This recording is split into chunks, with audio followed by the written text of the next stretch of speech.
Mrs. Lincoln wrote quickly. "Wait here," she said.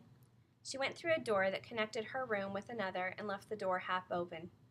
A man's husky, weary-sounding voice asked, "What is it, my dear? You know how I feel about interruptions." He gave a deep sigh. "The President!" Truth's flesh froze, and she clasped her hands to her mouth in fright. She could hear murmurings, but nothing more, until President Lincoln said, "Yes, I see, I see." Then there was a long silence. From where she stood, Truth peeked through the partially open door. At first, no one was visible, but all at once she saw against some white curtains the silhouette of a very tall, very thin, stooped man. Truth saw him hand something to Mrs. Lincoln. Truth's heart gave a leap. He'd given her a piece of white paper. The president said something else that Truth could not make out, and then Mary Lincoln bustled out, shutting the door and handing the folded paper to Truth. With a little smile, she said, "I know that my husband has a fond spot for Quakers. Take this to that prison in New York State. Give it to the warden. But how will you get your cousin home, my dear?" "On the Underground Railroad, the same way we came up, ma'am." "You are brave, but then I'm told that most Quakers are." "I wish you a safe journey."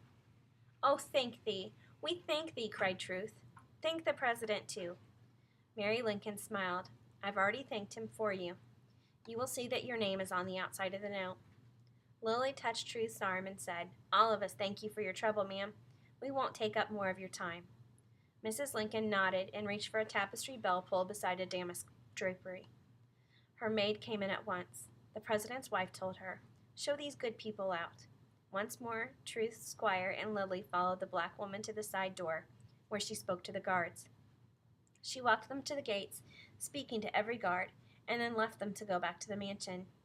When they were alone, Truth read the words, "For Tabitha Hopkins, Quaker," and unfolded the piece of paper under the flickering gas street lamp.